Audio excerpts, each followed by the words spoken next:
नमस्कार। फर्स्ट बिहार झारखंड में आपका स्वागत है। मैं राहुल ओझा आपके साथ। बारिश लगातार हो रही है और इस बारिश से नेपाल की अगर बात करें तो नेपाल में जनजीवन काफ़ी अस्त व्यस्त हो गया है और काफ़ी जान माल की जो क्षति है वो नेपाल में हो रही है। कहीं ना कहीं बिहार की अगर बात करें तो बिहार में भी लगातार जो बारिश है वो हो रही है। यहाँ भी वज्रपात से कई लोगों की जो जान है वो जा चुके हैं। नेपाल की अगर बात करें तो नेपाल से 10 की मौत की खबर जो है वो निकल करके सामने आई है। साथ ही ये भी बताया जा रहा है कि 40 से ज़्यादा जो लोग हैं वो मिसिंग बताए जा रहे हैं, यानी कि वो लापता हैं।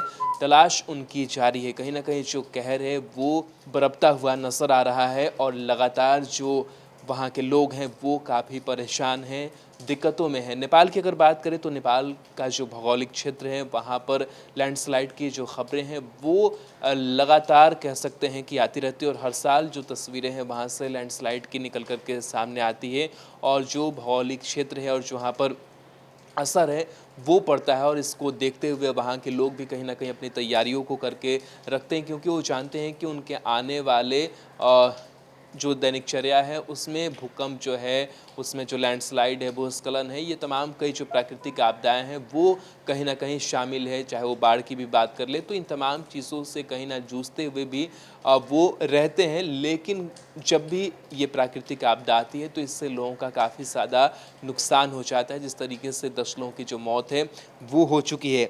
आपको बता दें कि अलग अलग जगहों पर लगातार जो बारिश है वो हो रही है, जो बाढ़ की स्थिति है वो भी बन गई है और साथ ही साथ जो भूस्खलन है वो भी हो रही है। आपको बता दें कि पिछले 24 घंटे में नेपाल के मायागढ़ी, जाजरकोट और सिंधुपाल्चोक जिलों में भूस्खलन के बाद कम से कम 40 से ज़्यादा लोग जो हैं वो मिसिंग हैं।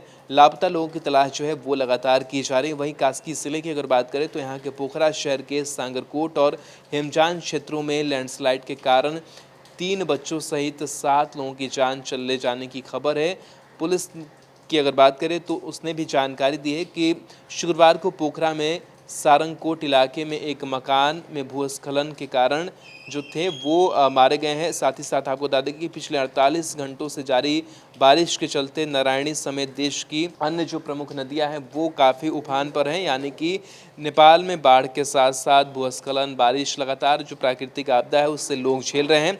ऐसे में आने वाले दिनों में हालात और गंभीर हो सकते हैं, क्योंकि लोगों को कुछ अगले दिनों तक भारी बारिश का सामना करना पड़ सकता है।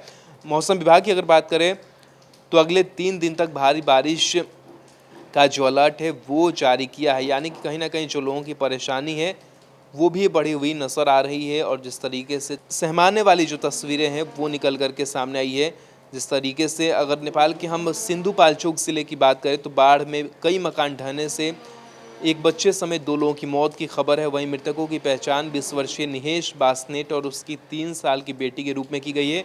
वहीं अरानीको राजमार्ग में हुई, जहां स्थानीय जल स्रोतों में पानी का स्तर बढ़ गया है। बहराबाईस नगरपालिका क्षेत्र के जम्बू इलाके में स्थानीय जल स्रोतों में पानी का स्तर बढ़ने से कम 18 लोग जो हैं वो लापता हो गए। इस बीच नेपाल मौसम विज्ञान विभाग ने भारी बारिश जारी रहने का जो अनुमान है वो जताया है। तो कहीं ना कहीं चौतरफा जो मार है वो प्राकृतिक मार जो है वो झेलते हुए नेपाल के लोग नजर आ रहे हैं और नेपाल से सटा हुआ बिहार भी है।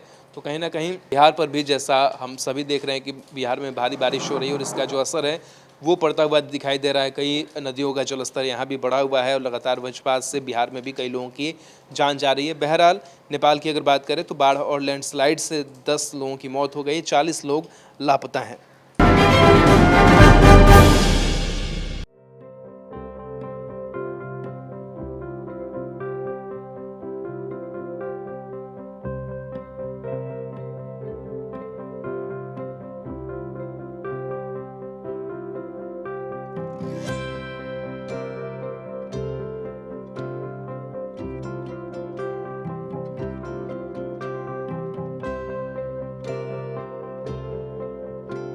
एक जिंदगी बचाने वाले को हीरो कहते हैं और 1000 जिंदगी बचाने वाले को health care worker. Our heart never hardens, our temper never tires. Our touch never hurt. We value what we do.